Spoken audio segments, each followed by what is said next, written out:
Thanks for joining us tonight. I'm Jessica Porter. And I'm Shannon Ogden.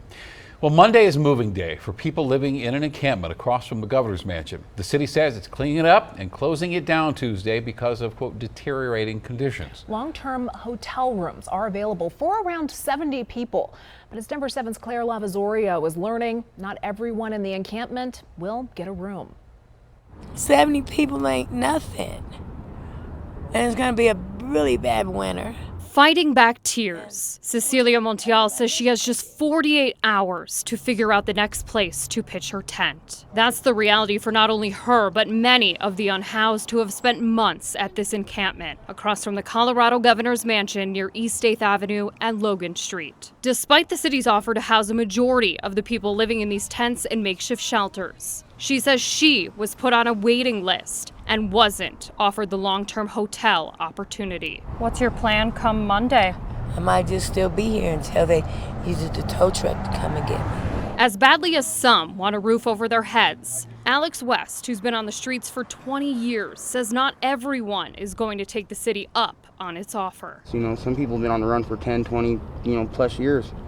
And the idea of being in a hotel or even going to a hotel for them is, out of the question. Montiel agrees. Well, a lot of people are going to go, but they're not going to stay. And then when they can't get the things that they can get out here, they're going to leave. Like what?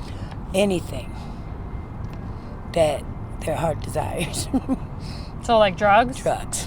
This is a copy of the mayor's letter to those living in this encampment. It says on Monday, the city will provide transportation to the hotel, allowing them to bring 1 to 2 bags to their new unit. If individuals have more items that are clean, the city is providing storage for 90 days. Advocate Anna Gloom says she wishes the city invested money into master leasing apartments rather than hotel rooms. We want a home. We want somewhere we can call our own, not a hotel room with a bunch of rules that we can't have, and then a hope and a prayer that we get a voucher. And God forbid we don't break one little mediocre rule and we're right back out on the street. The city's goal is permanent housing as more micro-communities are built. But for those living in these tents, time is ticking. I feel like I've been kicked to the curb and abandoned. In Capitol Hill, Claire Lavazorio for Denver 7. We reached out to the city to find out how long those who did not get a hotel room will be on a wait list, and we're still waiting to hear back. For more context, Tuesday will be the third encampment cleanup under Mayor Mike Johnston. The administration conducted 2 sweeps last month. The first at 22nd and Stout. Dozens of tents were cleared out after a rat infestation made the area unsafe for those living there.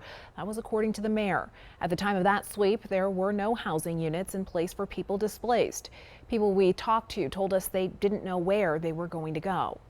My home is taken apart from me. It's kind of hard to be able to be supportive to your family in a predicament like this. We're not trying to give the homeless community freebies. We're not trying to give them things to be able to just have, because we need to work hard for it too. But we need to figure out as a unit where we can be safe together. A second sweep happened near 17th and Logan. The city cited, quote, significant life safety and public health risks for the sweep. It was ordered just days after 2 people were shot at that location. There was no housing immediately available for those people either. Now, this week, the city launched a dashboard to track Mayor Johnston's progress on housing 1,000 people by the end of the year, his goal. According to the dashboard, 102 people have been housed since it started in mid-July. Now, these include both permanent and temporary. Now, so far this month, just over 30 people have been connected with housing, similar to this time last month. In total in August was 46 people were housed. Now, if the city stays on this track, you can do the math, it's going to fall several hundred short of that 1,000 goal. Denver has identified 11 locations for micro-communities to serve unhoused people. Mayor Johnston says these locations were picked based on their proximity to transit, access to utilities, and distance from schools. The communities would have mental health and substance use resources on site.